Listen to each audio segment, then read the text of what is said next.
way that we're seeing crises across the globe.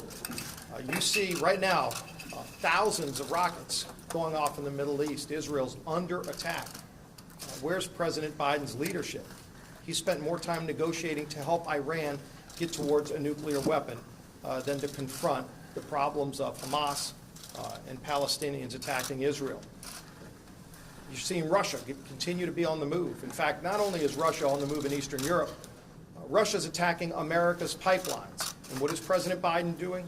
He's making it easier for Russia to send us gasoline, to be more reliant on Russia and Middle Eastern oil because he's shut off the spigots. It's not only the Keystone pipeline that he shut down, he's also canceled leases and permits on drilling in federal lands, making Americans less energy secure, and that means families are paying more money at the pump. When you see lines at the pump, that's something people haven't seen, like our leader said, since the 1970s. This is because of President Biden's failed leadership. Where is he on these problems? Why has not President Biden nor Vice President Harris gone to the border? The border crisis has been created by President Biden's failed policies. We had a secure border when he took the oath of office, and then he quickly unraveled all of those agreements, including really good negotiated agreements with Mexico, the Northern Triangle countries, that President Biden undid, creating a border crisis, and then he wants to blame it on other people. You know, there used to be a marker on the president's desk that said the buck stops here. President Biden continues to ignore the problems, hoping that they'll go away while he creates even more crises. Inflation is real. Average homeowner right now, if they're trying to buy a new house, it's going to cost $36,000 more because of the skyrocketing costs for things like lumber. And what's President Biden's answer? To pay people not to work. There's over 8 million job openings in America right now. And every small business owner can't find workers because President Biden insisted that he pays people not to work. Estimates are there's hundreds of billions of dollars in waste and fraud in that program that he created, and he refuses to confront these problems. These are problems that we're going to confront as House Republicans. House Republicans are very unified in confronting the challenges facing this country. We're going to work on those problems every single day in an even more united way.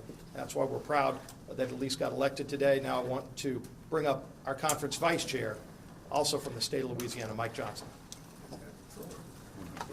Thanks, Steve. And on behalf of the conference, I'm delighted to be the first, I think, to publicly, at least in a broad setting, congratulate Elise Stefanik on her election as our newest Republican conference chair. This is a critical season for us, an important time for the country, as has been said. All these great challenges that have just been articulated here and that all the American people know, we have an important job to do. Elise did a great job over the last several days, extraordinary job, reaching out to every member of the conference, presenting a vision for unified leadership. She committed to work with everyone from all across the country in our conference with all their talent and perspectives to bring to bear for this important task ahead of us. So we are excited. As Steve said, we are unified. There is a great feeling coming out of that auditorium today, and we are ready to face this challenge to present this vision, to get our message to the American people, and to take back the House in 2022. So without further ado, let me just introduce you to our new Republican Conference Chair, Elise Stefanik of New York. Well, first, I wanted to thank my colleagues for the opportunity to serve as the House Republican Conference Chair. I have prioritized listening to all members of our Republican Conference, and my focus is on unity because that's what the American people and that's what our voters deserve. I also want to thank this leadership team. I look forward to working with them in partnership, shoulder to shoulder, to make sure that we are fighting on behalf of hardworking Americans. I also want to thank President Trump for his support. He is a critical part of our Republican team. And of course, most importantly, I want to thank the voters of New York's 21st Congressional District, whom I'm honored to represent each and every day and fight for them. The American people are suffering under the far-left radical socialist policies of President Joe Biden and Speaker Nancy Pelosi. In just over 100 days, we have an economic crisis, we have a border crisis, and we have a national security crisis. The economic crisis, we see the worst jobs report in over 20 years.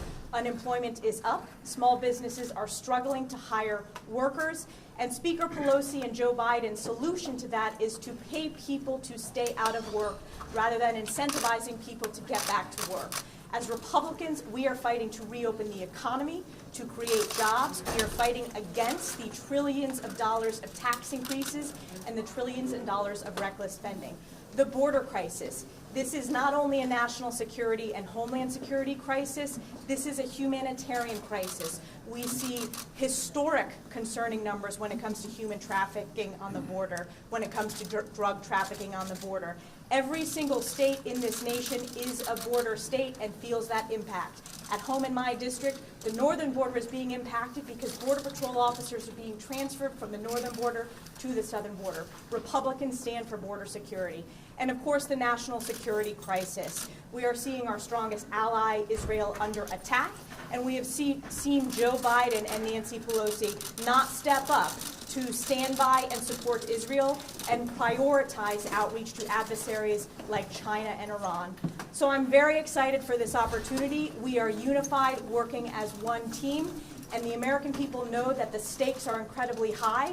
We are going to fight for them each and every day against the destructive, radical, far-left socialist agenda of President Joe Biden and Nancy Pelosi that's destroying America. And I'll go to the first question from the New York Post. Julie.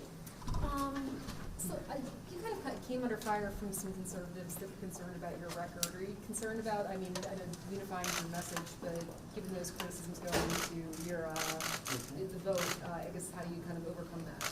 Listen, the Republican Party is a Big Ten party, and my district is the story of the growth of the Republican Party.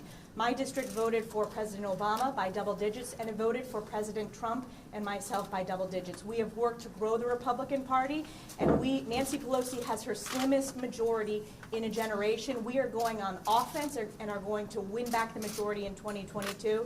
This is about being unified. I'm a proud conservative Republican, and I will fight for the Republican Conference. But how can you be unified? Scott. Is President Trump the leader of the Republican Party? I believe that voters determine the leader of the Republican Party, and President Trump is the leader that they look to. I support President Trump. Voters support President Trump. He is an important voice in our Republican Party, and we look forward to working with him. But how can you be unified so long as you have some members who support the former president and some who don't?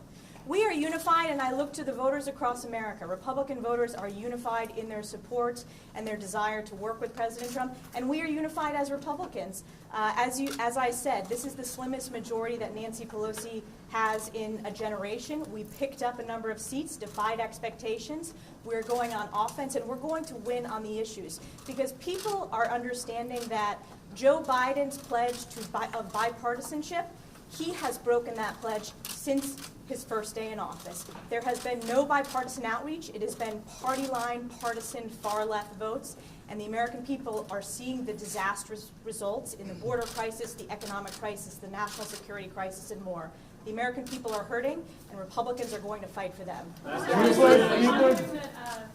Roy was getting to raise President Trump with that statement last night, suggesting that he should be challenged. Do you agree with that? Listen, competition is good in America. We are the United States of America. We should have a discussion of ideas. I welcome the competition. I'm honored for the support. We are working as one team. My job as House Republican Conference Chair, we are focused on putting forth policies and communicating them to the American people to beat Democrats, and we are going to win the majority in 2022 as one team. Ms. Stefanik, Yes. is there a place in the party for vocal Trump critics like Liz Cheney, like Adam Kinzinger? Liz Cheney is a part of this conference. Can you face the Adam camera, Kinzinger please? Is a part of this conference. They were elected and sent here by the people in the district. They are a part of this Republican conference. We are unified in working with President Trump.